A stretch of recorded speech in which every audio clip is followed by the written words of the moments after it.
Midi Culture. ponk yi ca gën a fës bokk na ca coow lu des di am ba tey ci APR daanaka parti bi fare ci nguur gi jamono ji dafa xajaloo ci xaaj yu bari. coordination des Parcelles Assainies daanaka dafa xar ñaar ñenn ñi di sàkku ñu daal di fa jëlee ki nga xam ne moo di Amadou Ba ña ca des ne du ca dal di ngeen teewlu ak reportage ci biir xibaar yi ca jamono jooju Mame Mbaye Niang moom it fare ci parti bii di APR ne ñi nga xam ne ñoo nekk ci biir parti bi tey ŋawte ñetteeli mandat boo xam ne président Macky Sall da ko nam yóotu nee na ñooñe nañ leen jëlee ci parti bi junj na it ñi mu daal di tudd mu di Boun Abdallah Dionne Mbaye Ndiaye ba ci Amadou Ba ak it Aminata Touré daañu wax it ci jafe-jafe am ndox fii ci Ndakaaru yenn ci diwaan yi amee ko Sen'Eau la ñu ci jokkor bi baaramu tuuma ñi nga xam ne dañu fay taxawal askan wi ñu naan leen consumériste nee nañu mënuñu comprendre lu ni mel tey sàkku nañu ci état bu Sénégal mu taxaw ci na mu gën a gaawee reportage bés bi jëm ci Paris foot ak salle de jeu yi doon loo xam ne ndaw yi jamono ji jooxu nañu ci bu baax donte ne am na gàllankoor gu mu mën a am ci ñoom ci bu ñu ca jooxoo ba mënatuñu caa dellu ginnaaw bu ñu ca noppee daañu jàll ci xibaaru biti réew xibaaru tàggat yaram ñaareelu pàcc xibaar yi aada ak cosaan la bokk na ca reportage bi ñu def ci wàllum jamu du loo xam ne tàmmoon nañu ko woon ci ay jamono fii ci Sénégal waaye mu mel ne wàññeeku na ci jamono yi ñu toll découverte Nathalie gan gi li gën a fës ci yéenekaay yi mooy buur xibaar yi ñu ñaanalante Papa Ma Jaxate Sarr moo féetewoo ci kàddu gi Abdou Khadre Lo ci xarale gi bu ngeen ne saa ñu yaatal. Midi Culture.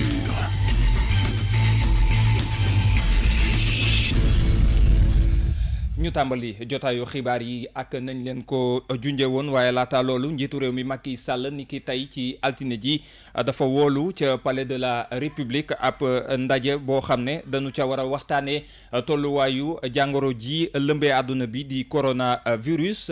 la gën a sabab nag li nga xam ne mooy ndaje mi mooy njiitu bokk moomeel bu Balme de Siligny di ab diwaan bu nekk ca France moom dafa amee jàngoro ji ca jamono jamu demee woon sax ca salon bu agriculture bu Paris ci lañ ko nemmeekoo ca moom boobaak léegi nag ay kàddu yu bëri daal di jug ne askanu Sénégal délégation Sénégal ba nga xam ne demoon nañu teewee googe ndaje bokk na ca jëwriñ ju ñu dénk wàllum agriculture fii ci Sénégal nanu leen daal di mettre leen en quarantaine ba keroog ñuy xam ndax jàngoro ji dal na leen wala dalu leen ñu bëri ci ñoom sax daanaka ñibbisi nañu fii ci Sénégal ba tax am na ak tiitaange gu mu jur ci ñenn ci ñoom ak seen ak njaboot. ñu wax ci wàllum politique ak dàq gunu ne dàq nañu ko Amadou Ba ci APR bu Parcelles Assainies coordination parti bi nekk ca diwaan ga weddi googule kaddu nga xam ne fësal nañu ko ci ab communiqué bu tukkee ci seen assemblée générale bu nu doon amal ni ki démb yenn ci militants yeeg responsable APR yi nag yéy nañu yàbbu ci mbir mi ñu teewlu ci reportage Awa Seck. xibaar bi lay jógee ci assemblée générale bi bu ci njëkk di wax dàqub coordonnateur APR ci Parcelles Assainies ba ca des xam ne moo tënk assemblée bi di àdduwuñu benn yoon a jëmale ci dàqub Amadou Ba Alioune Diouf fa nekk député responsable ci biir APR daal di cee andi ay leeral. comme que ñun ñoo liggéeyoon ba mu gagné tey jii takkuwaat nañu jaajuwaat pour que loolu nga xamante ne joxoon nañ ko président de la République ñu continuer ko ba mandat bii nga xamante ne joxaat nañ ko mu bees mu mun koo réussir loolu moo ñu tax a jóg. militant yu APR dut baaraamu tuuma Amadou Ba ne lu jig njaak ñoom ñooy njaak ndax dafa wàññi doole parti bi ci biir Parcelles Assainies. moom moo waroon animer parti bi moom moo war a massifier parti bi waaye gis nañu depuis ñu jóge ci élection présidentielle yi ba léegi deful benn activité boo xam ne jëmale na ci massification waxul ak kenn deful ak kenn dudul ak ay mbokkam ak ay ñoñam. turam la na Amadou Ba la tudd kooku xam nañ ko. Mbaye Ndiaye moom dikkaat ci charte parti bi ndax bile assemblée coordonnateur bi teeweewu ko. coordonnateur ci APR Yaakaar moom en tant que directeur des structures ñu ngi koy wax bu fekkee ne élection dafa am élection bu ñëwee comme parti bi structuré wuñ ko dañuy tànn juboo ci jiital kenn mu nekk coordonnateur ci commencement élection yi ba muy jeex mais foofa la yem. li leen nekk ndaje mu njëkk ginnaaw bi ñu tabaatee Macky Sall ci bopp réew mi tax rek militant yu bëri daal day wax lépp lu leen metti ci ni nga xamante ne parti bi noonee lay doxee ci biir Parcelles Assainies. Awa Seck ñu daal di des ci mbirum APR rek ñenn ci ñoom daanaka ñu yëkkatiwaat coowal li nga xam ne mooy ñetteeli mandat bi nu ne njiitu réew mi Macky Sall da ko bëgg a yóotu Mame Mbaye Niang daan na ca dal ci kaw bu baax naataangoom yi fare ci APR yi nga xam ne daanaka ñoo yëkkati coow loolee tudd leen nag waaye jëwriñ ji nga xam ne moom mooy njiital cabinet bu njiitu réew mi Macky Sall dafa ci sàkku ñu daal di dàqee leen ci parti bi ndax jàpp na ne taxawaay bi nu am dafa jëm ci xaajale li nga xam ne mooy parti beeg coalition Benno Bokk Yaakaar ba nu féetewoo ñu teewlu kàddu ko Mame Mbaye Niang. ku bokk ci ñun di wax ci ay day def 3e mandat bi mooy 2e mandat bi mooy 1er mandat da ngaa contre président da ñoo contre képp ku ko ci wax muy man muy keneen képp koo gis te li ci gën a metti mooy que bu fekkoon kujje gi wala société civile bi sax ñooy xam ba wax ji wax dëgg yàlla di xel mën na ko nangu parce que kujje gi la ak société civile mais munoo bokk ci ñun di xam ba wax jooju di ko sàmm di fexe mu tegu ci kaw table parce que da nga yaa ngi naan non il faut mu wax nag mu leer comme ça ñun ñu mën a préparer wu non il faut mu wax ñu leer comme ça ñu jël suñuy matukaay ñii naan dara wóorutu ci wax yooyu ñi koy wax mooy ñi ma lay wax ni que ñi ngi jëf loo xam ni pour yàq li ñu bokk la ñooñu dañ leen a war a seppi génne na le amul laam-laamee non am na ñu nekk ci biir parti bi ñoo xam ni fi mu nekk seen yëfi bopp la ñuy def loolu lu am la du loo xam ni dañ koy jeex wala dañ koy misaal wala dañ koy naan yow xam nga ci dara loolu lu am la du lu ñuy nëbb lu ñuy nëbbaat léegi nag am nañu jóg pour xeex loolu du ma tudd tur. mu ngoog mu nekkoon ay kàddu ka Mame Mbaye Niang di chef de cabinet bu président de la République Macky Sall jëm ci coowal ñetteeli mandat bi ni ruumandaat ne président Macky Sall da koo bëgg a yóotu. ñu wax ci leneen ci xibaar ak jafe-jafe am ndox ci sa robinet mu toqee ca daanaka ñu bëri ci ndakaaru fii amee nanu ko loolee nag du loo xam ne maître Massokhna Kane mënee su koo jàpp moom jiital kuréel gii di SOS consommateur nekkal fi askan wi ak lanuy jëfandikoo daal ci jokkar bi baaraamu tuuma société bi di Sen'Eau nga xam ne moo fi wuutu SDE ci joxem ndox mi fii ci ndakaaru moom maître Massokhna Kane di sàkku ci nguur gi mu daal di jubbanti ñi nga xam ne ñoom ñoo jiite gile kuréel di Sen'Eau balaa làmbaay gën a ñaaw ñu teewlu ay kàddoom. doy na war parce que ginnaaw bi ñu fi dindee SDE Sen'Eau ni mu tàmbalee dalul xel parce que tàmbali ñun dañu yaakaaroon ni dañuy def meilleure performance meilleur résultat waaye bu fekkee ni dañu bëgg a def na daan am wala lu ko yées te dafa mel ni loolu la ñu wane ci commencement bi loolu nit ñi waruñu ko nangu état bi ci boppam sax waru ko nangu mais population yi waruñu ko nangu loolu yaakaar naa ni lu ñu war a leeral la dès le départ parce que yuuxu yi déjà bare na te demaguñu fenn ma ciy boole aussi ndox mi dans le milieu rural parce que loolu aussi gis nañ plainte yi bare na lool temps yi képp ci dëkk bi ci réew mi ñu ngi jooytu affaire u ndox te ndox dafa vital ndox ni mu doon ci nit dafa doy waar ba nga xam ne lépp waroon naa mën a ñàkk ba mu des ndox donc loolu aussi ñu ngi ko ciy jooytu fi wax ni état bi war na ci jël ay matuwaay yu baax yoo xam ne dana tax li wàññeeku am la wala déet parce que li wóor mooy d'après li ñu xam normalement ndox bi njëg bi dafa waroon a wàññeeku ak Sen'Eau mais am na ay weer ci ginnaaw ministre bi wax na ci boppam ne ndox bi du wàññeeku parce que la mu waroon wàññeeku dañ koy jël état bi def ko ci benn fonds boo xam ne bii pour ay action de développement la loolu nag bu fekkee loolu la ñu appliqué ndox bi waroon gën a moins cher bu yokkoo dana war a jaaxal askan wi te war nañ ko seetlu bu baax ba mu leer. mu nekkoon ay kàddu ko maître Massokhna Kane di jiital SOS consommateur mbokkee xarit yi yéen a ngi wéy di ñu teewlu ci rajo King FM juróom-ñeenti simili moo toftalu ci midi. Rejoignez-nous sur Facebook, Twitter, Instagram. ñu wax ci lu jëm ci wàllum alam geek ab film documentaire bu ñu ca def duppeeko Sénégal vers horizon 2035 ay bés bi ñu génn lañu ko doon projeté film boobee nag di fësal lépp loo xam ne dafa jëm ci ay gàkk-gàkk jëm ci wàllum alam gi ak la ñu ca war a def ngir mu daal di mën a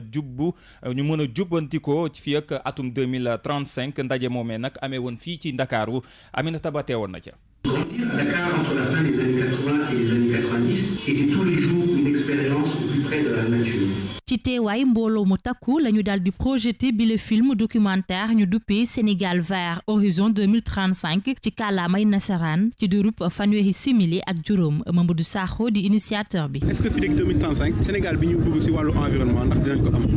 loolu mooy Sénégal vers horizon 2035 léegi nag duñu def benn focus sur Dakar parce que dañu yaakaar ni Dakar mooy capitale bi te mooy vitrine Sénégal lépp lu ñu fi def rek dinañ ko mun dupliquer ci yeneen villes yi. lépp luy jafe-jafe ci wàllub alam gi Mamadou Sakho fësal na ko ci bile documentaire.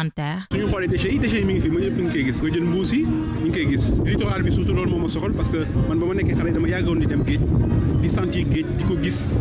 ñu dem ba si biir may dem bitim réew ba ñëw gis ni man léegi géej gi sax mënatuma si jot parce que tabax nañ si des fois sax nga fàtte ni géej am na Dakar. Ali Aïda di directeur général bu agence sénégalaise de la reforestation ak bu Grande Muraille Verte teewe woon bi leen ndaje di ko rafetlu. ñu ñëwaat fii tey ci guddi di am benn projection ak benn débat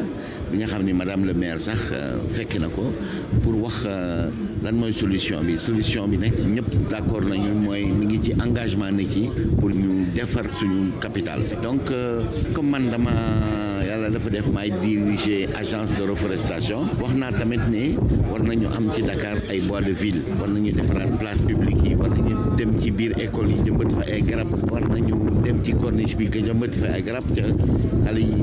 ñi nekk fii yëpp kuréel yi nekk fii yëpp d'accord nañu pour ànd ak ñun pour loolu mën a nekk. ginnaaw ay jéego yi ñu tekk ngir aar alam gi fii ci Ndakaaru Mamadou Sakho duñu jox daje ci gox-goxaat yi nekk ci réew mi. ñu daal di jàll léegi ci reportage bés bi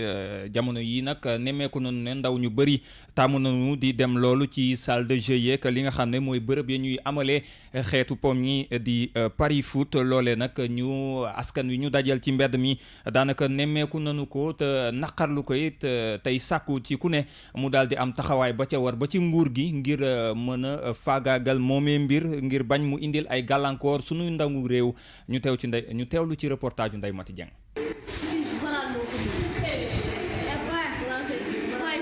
dañoo taxaw di leen xool ñuy àppoo équipe ci biir salle de jeu bi Mohamed Diouf ak Malick Diop xamuñu ndax prof ba leen di jàngal ca sem Tidiane bu Pikine dafa ñëwul wala dañoo wàcc ndax li ñu wax leerul. tey si pause dafa jeex wàcc nañ quoi damay gérer rek benn mas rek.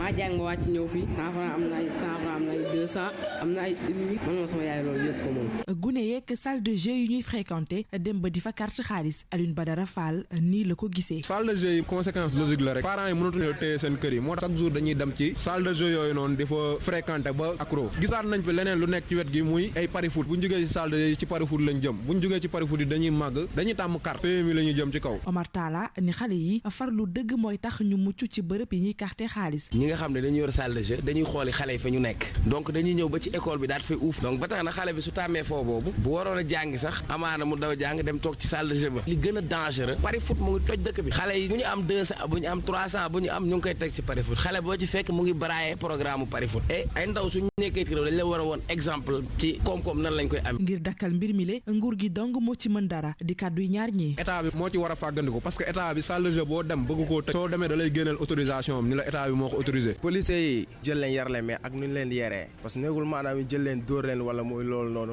di leen defloo naka sudul noonu da leen di woo rek xam nga xamal leen lii ni carrément xale bu amul 18 ans war a jouer. salle de jeu boo gis mbaa kiosque de jeu yi bind nañu fa ci mbind mu xonk moins de 18 ans maanaam ku matalugul fukki at ak juróom-ñett du fa dugg waaye lii xew moom leneen la ñoom ñooñee mbojo gi ñoo fay ëpp. Ndeye Mati Dieng cant ak ngërëm ñeel na la yamook fukki simili ak ñeent toftalu midi ci aéroport Blaise Diagne.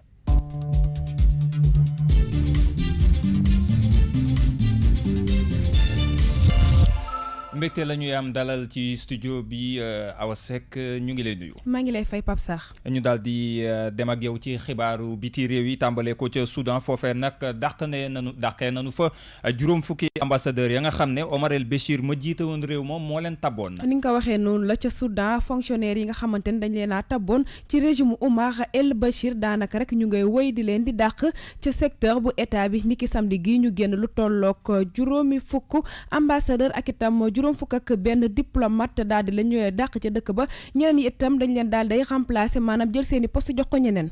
ñu daal di wéyal ba tey ak élection ya nga xam ne mooy am ca réewum Israël daanaka jamono ji pëccëxoo ci wàllum politique dafay xeeñ. ci Israël niki tey lañ doon daal day votel yamoo ko ñaari fan ci weerum mars ñetteelu yoon at bu jot kii di Benjamin Netanyahu moom mi nga xamante ni rek procès bi nga xamante ni dañ ko doon toppee wàllub guerre dina door ci weer gi ñu nekk ngir rek moom daal dinay am njortu mu rafet ne dina des ca pouvoir ba waaye boobee scrutin giseewul nu ni mel ndaxte daal yàpp nañu ne loolee am na ab impasse ci wàllu politique bi laaleeg système électoralu dëkk ba. ñu jeexalee ak jàngoro ji di coronavirus di lëmbee àdduna bi lu ëpp ñetti junniy doomi aadama ñàkk nañu seen bakkan continent bu Europe moom mbir maa nga fay gën a bëri. bilan mondial bu épidémie bu nouveau coronavirus ñoom ñoo ko daal day xamale lu tolloo ko ñetti junni doomu aadama ñoo daal day ñàkk seeni bakkan ci ab annonce gu ñu ko xamle niki tey yemoo ko ñaari fan ci weeru mars ba tax na rek autorité chinois yi ñoom jàpp nañu ne ñenn fukk ak ñaari nouveau décès maanaam ñooñee rek ñoo daal day ñàkkat seeni bakkan fële ca province Hubei foofee nga xamante ni moom mooy mu nga nekk ca centre Chine ba moom moo rek nekk ci centre épidémie bi jàngoro bi di coronavirus di tamit le Covid 19 mu ngay wëy rek di law ci àdduna wërngal këpp Pamba Jaxate Sarr rawatina ca Europe fii rek la ñuy yam tey ci xibaaru ñeel biti réew. cant ngërëm ñeel na la Awa Seck ñu jàll ci tàggat yaram. Tout de suite, le sport. Now, sports.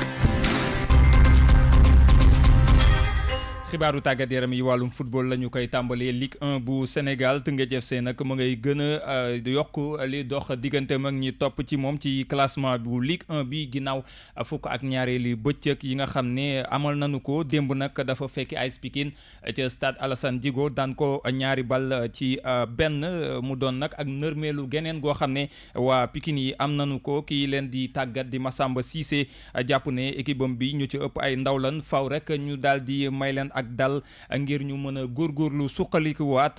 leneen li nga xam ne naqari na ko ci défaite bi mooy li mu tombeek bés ba nuy sargal Adama Mbaye mi doon màggal démb ñaar fukki atam ci carrière am ci wàllum football professionnel ñu teewlu kàddu ko Massamba Cissé. jàpp nañ ne ñun ay xale yi lañ yore donc xale yi il faut ñu continuer liggéey pour loolu nag am il faut que ñu dalal leen ñu leen di rassurer maanaam di waxtaan ak ñoom man ci loolu laa nekk ak ñoom mënuñu tey jii am ak effectif bi ñu am ñu taxaw fii ne dañuy jël championnat bi suñ ko waxee sax ñu jàkkaarloo ñun dañuy wax ñu neex rek ñun am nañ benn plan programme boo xamante ni ñu koy dérouler moi je pense que ci loolu la ñu war a dem peut-être nag supporters yi duñ ko xam wala ñeneen ñi mais ñi nga xamante ni jege nañ équipe tey jii boo xoolee sur le plan du jeu da ngay xam ne Teungueth FC bii li muy def nii ñoom dañ ko xam nañ ko maîtriser nañ ko alors que boo leen xoolee ba 44e minute ñu ngi doon maîtriser seen assaut yi di jéem a gérer pour dem ci kanam donc mais sur une erreur mauvais placement si suñu joueurs yi ñeen ñu jël ci bi ñu nangu ko aussi xam ne football la da ngay jël mais boo xoolee réaction yi gars yi am en deuxième mi-temps wane na ne Pikine tamit am na lu fi nekk malgré ay jeunes joueurs lañu donc il faut ñu muñal leen ñu baal leen ñu couver leen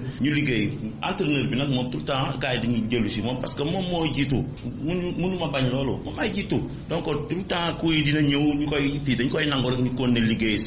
sereinement parce que xam nañ lan lañ waxanteex suñuy dirigeant xam nañ lan lañ waxanteex yenn supporters yi di wax ne aussi tey jii tamit bëggoon nañ gagner vraiment parce que tey lañ doon sargal suñu monument bi Adama Mbaye tey jii bëggoon nañ yàlla may ci ndam au moins ñu bëggale ko parce que ñun boo xoolee dañ ne ko mënuñu la jox cadeau mënuñu la jox dara mais tey liñ la mën a jox moo doon ñu gagner la fii devant ton public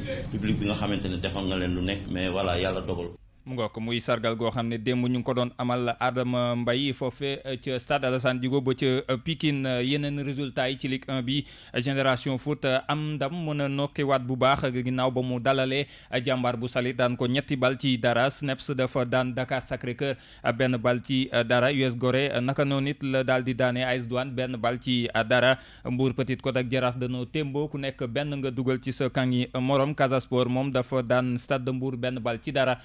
te boobu sax ba mu jeexee amoon nay jàppante diggante joueurs yi nga xam ne ñoo bokkoon ca jongante ga Coupe arabe U20 wàllum football Sénégal mi nga xam ne qualifié na ca final ba Tunisie la fas yéene dajel juróomi fan ci weeru mars gi ñu jëm ca Arabie Saoudite démb gaynde yu ndaw yi dañoo daan Égypte ca tiro but yi juróom benn ci juróom ba temps réglementaire bi jeexee ku nekk dugaloon nga benn but ci sa kangi morom Youssouf Dabo mi nga xam ne moom mooy entraîneur titulaire bu équipe nationale U20 maanaam ñi amagul ñaar fukki at moom nag jamono ji mu ngi fii ci Ndakaaru waaye rafetlu na ndam li te jàpp na it ne dara bettu ko ci ñu teewlu ay kàddoom ba tey. di si am contentement bu baax a baax parce que en tout cas du loo xamante ni bett na ma groupe la boo xamante ni amee nañ ko depuis benn certain temps groupe boobu moom moo demoon Guinée si mois de novembre gagné tournoi bi amoon foofu donc dañu nekk si continuité li nga xamante ni moom la ñuy def depuis un certain temps ñi nga xamante ni ñoo fa nekk am naa si ñoom confiance bu mat sëkk chaque jour damay déggante ak ñoom ñuy voilà defandoo analyse defandoo débriefing préparer ndoo les matchs même si bu ma nekkul sur place liggéey bi xam nañu façon bi nga xamante ni moom laa bëgg mu doxee ñi ngi koy teg si yoon yàlla mi ñuy sutural ñi si am ay ndam donc alhamdulilah. mu nekkoon Youssouf Dabo ñu daal di jeexale ak wàllu football ba tey ak tournoi UFOA A jëm ci jigéen ñi Sénégal moo mujj ci place bu njëkk ci poulam démb dafa témboo ak ñi nga xam ne ñoo dalal compétition bi di waa Sierra Leone ku nekk benn nga dugal ci sa morom ba tax gaynde yu jigéen yi daañu daje ci demi-finale beeg équipe bi nga xam ne mooy nekk ci ñaareelu place groupe B bi nga xam ne seen bëccëg gu njëkk ci groupe yi tey ci altine ji lanu ko amal yam foofu la ñu yam ci xibaaru tàggat yaram yi bu ngeen nee saa ñu jàll ci ñaareelu pàcc gi. xibaaru caada yu wér te wóor. ñaareelu pàcc xibaar yi ak cosaan la ñu daal di ko tàmbalee ak li nga xam ne moo di jamu mu doon loo xam ne it ci ay jamonoy maam daan nañ ko def bu baax a baax ngir rafetal seen ak signe ak yu ni mel waaye loolee nag fu mu jugee ak fu mu bàyyeekoo lan moo di gàllankoor bi ndax ñin ñaa ngi koy def ba léegi am déet tontu li ak Ndeye Mati Dia. jamu ñaari téeméeri at ci ginnaaw la xew mbir mi la nag nga xam ni léegi daanaka ñëpp koy def ci askanu pël la soxeekoo as ndaw suñu waroon a takk ay bés dong des ngir mariage bi am mu ànd ak feebaru gémmiñ ñu ne nag ngir mu wér faaw ñu jël sunguf bi nga xamante ne moo koy faj diw ko ci ciiñ bi jël ay dëkk di ko ci jàmm ngir mu dugg bi ñu defee lii ay fan dong lañ ci teg ñu gis ne feebaram bi wér na ba noppi mu am ci leneen loo xamante ne xaaruñu ko ci woon siñ bi ñuul kukku ba ñuy weex tàll village bi yëpp gis ne ndaw si taaram dafa gën a yokku loolu nag tax ba ñoom ñëpp di ko def lile mujjee dem ba doon aada doon tamit wareef ci jigéen yi ñuy waajal takk yëpp bu njëkkaan dëkk ñu koy wax épine ci tubaab la ñu daan jamee mu daan jóge ci benn garab boo xamante ne pël mu ngi koy wax ulbi ñu koy boole ak fimpi mooy xolitu gerte yi ñuy jël lakk ko ba mu xëm moom la ñuy diw fi ñuy jam moo waral suñu paree muy ñuul am na nag ñuy jëfandikoo sungufu këriñ ku jamu ba noppi moo xam ci ciiñ say tuñ mbaa sa booru gémmiñ sa taar dina yokku waaye nag laataa loolu di nga yëkk metit moo tax sax buñ lay jam ñuy takk sa bët am kenn ku toog ci sa wet di dóor sa dënn bi nànk-nànk loolu ñu ne dafay wàññi metit bi mag ñu njëkk ña bokk na ci liñ daan xamee jigéen bu jàmbaare mu jamu ndax ñu ne màndargay borom fit la bu weesoo ngëneel yi mu am yépp lu ci mel ni dindi deret bu bon bi nekk ci sa gémmin weexal say bëñ ba noppi dëgëral ko ñuulal say siiñ ba noppi rafetal sa reetaan jamu dinañ koy digal itamit ku am xeetu gémmiñ mbaa bëñ yuy metti jam bu njëkkaan maaboy ak lawbéy ñoo ko daan liggéey yaa xam ñaata yoon ngay jamu wante passage bu si nekk téeméeri dërëm la woon ci ay dëkk yooyu wutali sa bopp la dooree mu jëntal gi mu nekk sayu puso yu dërëm yooyu ba xalal sa bopp mbir yi avancé léegi ba ay cabinet médical kër docteur di ko def foofu dañu lay anesthésier maanaam rey sa ciiñ ba doo yëkk métit xanaa loolu sax moo tàmbali di ci delloo si waat ndaw yi nga xamante ne demoon nañu ba bàyyi jamu ndax ragal métit. Ndeye Mati Dieng cant ak ngërëm ñeel na la ci leeral yooyu jëm ci li nga xam ne moo di jamu ñu jàll ci nataal yi. ñu jàll ci li nga xam ne moom mooy découverte bu tey bi jëm ci ki nga xam ne moom moo di Choula Ndiaye moom nag ab waykat la di fekk baax foofee ca diwaanu Tëngéej moom nag ñu ngi ko gën a ràññee ci way woo xam ne bokkoon na ko ak Ouza Diallo du tee ko Yaay Ami boobaak léegi nag muy dox ak jéego di yëngatu ci xeetu style musical bi di African folk acoustique Mariam Mangara moo ñu gën a xamle ak moom.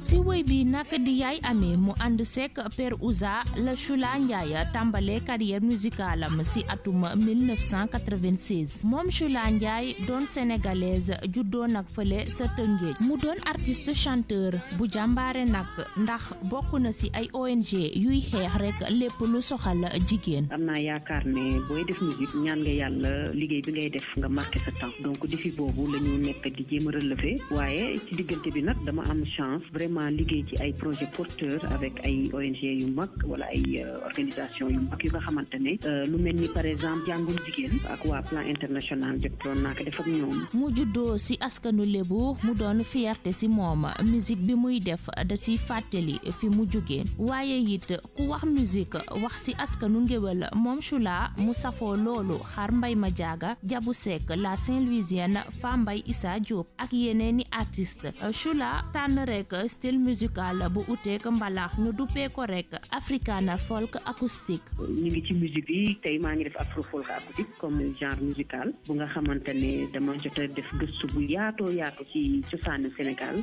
ci caada gi maanaam culture mais surtout côté patrimoine culturel traditionnel bu Sénégal. bam demee nag fële ca Hollande daal di fa amal tournée loolu bokk na si li ko poussé ba mu amal li mu duppee rek Chula acoustique tour. bi ma jógee tournée Hollande dama initié nag Chula acoustique tour en 2010 ñu ngi ci 6e édition Chula acoustique tour ci diggante bi nag ma autoproduire suma bopp proposé benn album EP tuddee ko jàmbi réew boobu nag mooy la chanson hymne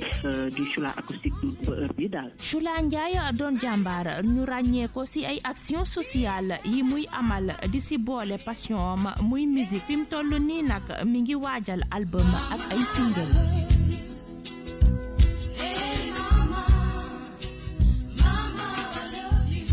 mu nekkoon nataalu ki nga xam ne moo di Chula Ndiaye ak jaar-jaaram ak Mariam Mangara ñu jàll léegi ci nataal yi. Le portrait du jour. Ousmane Sow lañ leen di gën a xamle tey moom nag ab artiste sculpteur bàyyeekoo fii ci réewum Sénégal daanaka kenn mënta tudd li nga xam ne moo di aada ak cosaan jëm ci yett te tuddloo ko lycée ba ca Diamniadio njiitu réew mi Macky Sall ay fan a ngi nii jël na dogal daal di ko duppee ana kan moo di Ousmane Sow tontu leeg Aminata Ba. mu doonoon yettkat bu daal woon sukkandiku ci benn modèle lépp lu mu mus a liggéey da ko inventé kooku mooy Ousmane Sow di artiste sculpteur sénégalais mu door ko ci bi mu amee juróom fukki at ca Paris boole woon ko ak liggéeyam bi di kinésithérapie guddi bu jot bërëb bi mu doon fajee mu def ko ab atelier ci atub 1987 la njëkk a fësal li mu doon def ci lutteur Noba ci centre culturel français bu Dakar juróom benni at ci kanam mu exposé ci documentaire de Kassel ca Allemagne mu teg ci atub 1995 ca Palazzo Grassi ci centenaire bu biennale bu Venise exposition yi mu amaloon ca Pont des Arts ci atum 1999 moo tax mu am lu ëpp 7 millions visiteurs lii tax création mi wër àdduna bi yépp naka noonu ba 2005 Ousmane Sow dugg ci Petit Larousse illustré 2008 maire bu Genève daal di koy commandé ab œuvre bu wane xeex tukki bu jaarul yoon mu duppee ko immigré yettkat bu mag bi nekk artiste bu ñuul bu njëkk a dugg ca Académie française des beaux-arts ci fukki fan ak benn ci weeru décembre nekkoon na itam commandeur de la Légion d'honneur commandeur des arts et des lettres commandeur de l'ordre national du Lion jëloon na itam raaya Prince Claus ci atub 2008 ci ñaar fukki fan ak juróom-ñeent ci weeru juin atub 2019 réewum France ci gox bi ñuy wax 15e arrondissement de Paris njiit li ak ñi ñànk wàllub aada inauguré bërëb bi ñu duppee Ousmane Sow mi fi nga xamante ni fa la nekkoon ab dieu moom sculpteur bi mu ngi génn àdduna ci benn fan ci weeru décembre atub 2006 ci fàttali Ousmane Sow ci ñu ko doon gën a may espoir ci liggéey bi mu doon def bokk na ca Victor Hugo Nelson Mandela liggéey bi am solo bi mu def ci réew mi ak li mu tasaare aada ak cosaan Sénégal ci àdduna wërngal këpp tax ñu duppee ko ab lycée ca Diamniadio. Aminata Ba jërëjëf ñu daal di jàll léegi ci gan gi. Midi Culture ganu xibaar yi. xibaar yi tey saa dàgg lay wuyoo moom nag ab artiste comédien la bu fekk baax ca Thiès ñu daal di koy ràññee bu baax ci wàllum théâtre rek xeet ba wuy yëngu muy reetaanloo nit ñi ba tax daanaka ñu bëri ci réew mi safoo nanu ko saa dàgg di dikkaat ci li nga xam ne moo di jaar-jaaram ak waxtaan wi mu sekk ak Ndeye Mati Dieng. salaamaaleykum Sadaga ñoo ngi lay nuyu te yaay suñu invité ci Midi Culture. loolu kontaan naa ci. Sadaga liñ lay njëkk laaj mooy dañ lay gis ngay faral di def théâtre lu ci bari waaye ci biir théâtre yi dañ ciy faral nga ci def tamit ay way ak taas tamit Sadaga waykat la théâtre kat la ak tamit fan la commencé. yàlla nag moo ma boole ci art ma doon polyvalent soo ma théâtre loo ma théâtre soo ma danse loo ma danse soo ma taasu loo ma taasu. maa ngi commencé yëngatu ci art 99 ba léegi yàgg na Sadaga dafa bokk ci benn groupe fixe wala ndax artiste polyvalent la. njëkkoon naa bokk ci benn groupe bu ñuy wax yoon wi ci laa defoon scénario dàgga ak dakkase ci laa doon jaayee ginaar yi séquk tiir ginaaru petaaw tëngu ak ndere ñu invité ci sama mag Serigne Ngagne loolu 2005 ci lañ àndoon ci cas njàqali toj ko yaa moom sa lingom pàccalal léegi nag kaset boobu génn ci la ma waa Sénégal waa àdduna bi yépp xamee Sadaga mais man bokkuma ci benn groupe waaye daal kenn daal laa xam ne moom du def dara te du ma ci boole muy Serigne Ngagne sama mag. foo nekk di nga fa fexe créer lenn loo xamante ne dañuy xam ne lii nii Sadaga moo ko moom mais bari na loo génne ñu gis nit ñi wayaat ko mu ngi mel ni comme junni bi ak yeneen ndax yow da nga dul la protéger sa ay œuvre wala lan la. xam nga damay def comédie musicale saa bu ma théâtre rek ci biir faaw ma kebatu ci maak Serigne Ngagne te théâtre yaakaar naa ne soo kebatoo am na musiciens yoo xamante suñu déggee xam ne yow li nga kebatu ni musical na dañ koy jël di ko dugal ci seeni son. kon na bagage du kon histoire la nga décider léegi nekk waykat. théâtre bi may def ak musique bi may def du ma yàqal dara man du question man maa ñëw bëgg musique man musique moo ma bëgg. kon sa ay fans nañu xam ne Sadaga mënewul théâtre kese mën na itamit taasu te moo ngi ci léegi mën nañu xam série bi nga nekkoon di ci évoluer muy Mbetteel fan la toll ak yan projet ngeen am. waaw Mbetteel dañoo def première saison def deuxième saison def troisième saison mu des quatrième saison kii bind scénario bi mi ngi bind artiste bu ci nekk ci kàttanu yàlla ak mbaaxam incha allahu rabbi dinañ am fuñ la teg fu ma nii ñi ngi ñëwaat parce que ñun bëgguñu rek ñëw rek di dóor noonu ñun dañuy togg ba mu ñor rek ñu yàq ko joxaat ko waa Sénégal. kañ lay ñëw. non Mbetteel léegi rek incha allahu rabbi yàggul quatrième saison bi day commencé léegi incha allah ñi ngi ci. ne nga xamoo exactement kañ lañ koy commencé waat teg mais ndax télévision bi ko doon teg moom mooy continuer di ko teg ba léegi. waaw man nag ab élément rek laa xam man lan laa am alors Sadaga contrat baa ngi nii Sadaga Mbetteel war naa commencé ma ñëw tourner à bientôt rek à bientôt incha allah. Sadaga nan la gisee art en général muy théâtre di way di leneen ak leneen art en général yow ban aperçu nga ci am. Ibrahima Seck mooy noir bi njëkk a ànd ak tubaab g film ca France kooku mooy sama turandoo tubaab boobu li ñuy wax Ridini France damaa mënul prononcer nag Ridini France daal la tudd sama turandoo moom la doon àndal te kooku moo ko sama papa bokk ndey ak baay. waa Louis de France mi ngi noonu liwee ngi noonu merci jërëjëf gannaaw. lan mooy sa ay projet. lii sama projet mooy Sénégal gi yëpp xam nañ ni Sadaga macha allah comédien la théâtre naa ku ma xam da nga naan Daga comédien mais dama bëgg ñu wëlbatiku naan Daga musicien ca kaw génn na Sénégal gi yëpp ñu ngi tàqamti kon Sadaga ñoo ngi lay jaajëfal. kontaan naa sama xol sedd na. mu ngoog mu nekkoon waxtaan wi nga xam ne Ndeye Maty Dieng sekkoon na ko ak kii di Sadaga mi nga xam ne amee na jafe-jafe wax turu kii di Louis de Funès mbokkaay xarit yi ñu egg ci pàcc bu mujj ci xibaar yi muy li gën a fës ci yëglekaay yi tey nag Awa Seck moo ñu koy jukkil. mbokk yi ñu may nopp dal leen nag jàmb assemblée générale de la coordination bu APR ba ñu doon amal niki démb ca Parcelles Assainies daanaka yéenekaay yëpp xëyandoo di ci wax ubbil l'Observateur yéenekaay groupe Futurs Médias bi ne daanaka militant yu APR bëggatuñoo gis Amadou Ba ci biir parti ba ndax jàpp nañu ne moom Amadou Ba doxewul nenn nu jëmale parti bi kanam gisatuñu solom ci biir parti ba kon na leen abal Le Quotidien ne front contre Amadou Ba la am démb ca siège bu Parcelles Assainies ab rébellion dëgg la Mbaye Ndiaye ak ay ñege ñaaleem di sikki sàkk leadership Amadou Ba moom muy xamale ni mooy directeur des structures bi ni parti bi amul coordinateur te amul kenn ku mën a tax assemblée générale du ci am APR ci ay conditions yu métti la ñu jugee te moom mi fi nekkoon jëwriñ gi ñu dénk ko mu réew mi la njiitum réew mi Macky Sall tabboon ngir mu nekk directeur des structures te daanaka élection ba élection la ñuy am coordonnateur te it ba Macky Sall faluwee ba tey amaluñu ab assemblée générale bu ko Amadou Ba deful keneen dina ko def ba xam lu ci waay mën Alioune Badara Diouf nekk ab député moo ni xamle benn assemblée générale ñaari résolution nekk ci xët wu njëkk wu Le Quotidien benn bi di ci ab communiqué bu ñuy récuser Amadou Ba beneen bi di ñuy ñaan ñu taxawal ab collège de stage ci boobee daje moom Mbaye Ndiaye daal day def ab prox ndollu addu jëmale ci ñetteelu mandaaw njiitum réew mi Macky Sall ci élection falu njiitum réew atum 2024 gi ñu dëgmal ndax Macky Sall suñu sukkandikoo ci constitution bi mi ngi doogaa doon mandaawam bu njëkk ñu teg ko fa wax ci leneen enquête yéene kaay xëy baaxee ñu xiiroo ngaayoo bi am ci magistrature xeex ak rayante moo fa am ngir ay poste le gros malaise yenn yàggaay yu ñenn ñi di am ci seeni poste moom mooy ronger magistrature parquet bu Ndakaaru ak doyen des juges jàpp ne yooyee poste stratégique la ñu war a lijjanti maître Dioma Ndiaye ne pouvoir politique soxla nañu ko fa kenn ki nga xamante ni moom lañ fa nar a teg ngir mu gën a ñoŋal seeni ambition L'As Quotidien xëy ci rapport des corps de contrôle Téliko nekkoon démb ganub grand jury bu RFM moom mi nga xamante ni bu waxee rek ñëpp xam ne wax na ndax dëggam moom mi jiite magistrat yu Sénégal jàpp ni rapport corps de contrôle yi ngir mu am njëriñ faaw ñu génnee ci parquet bi ba mu set deful liggéeyam ni mu waree ndax ni ñu criminaliser viol nekku yakataan dañu lay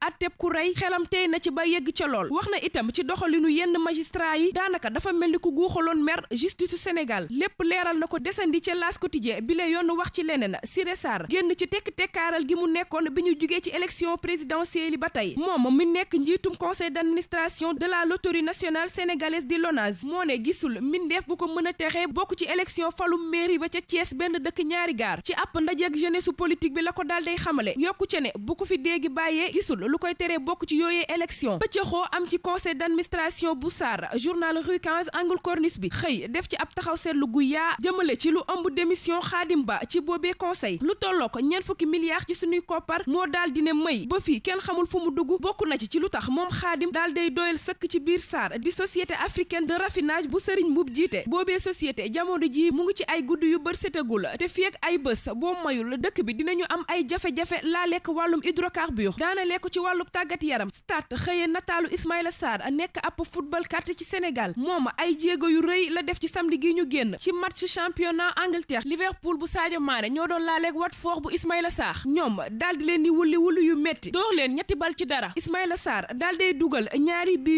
am ci tamit benn passe décisive ci dimanche gi Barça doon laaleeg Real Madrid merengue yi ñoo leen daal day door 2-0 mu ngoog Awa Seck cant ak ngërëm ñeel na la ci li gënoon a fës ci yéenekaay yi xëy génn tey ñu jeexale jotaayu xibaar yi yeeg wàllum musique ak Yoro Ndiaye ci way wi mu duppee Arwatam ñu cay jaaree rek tàmbalee ko ak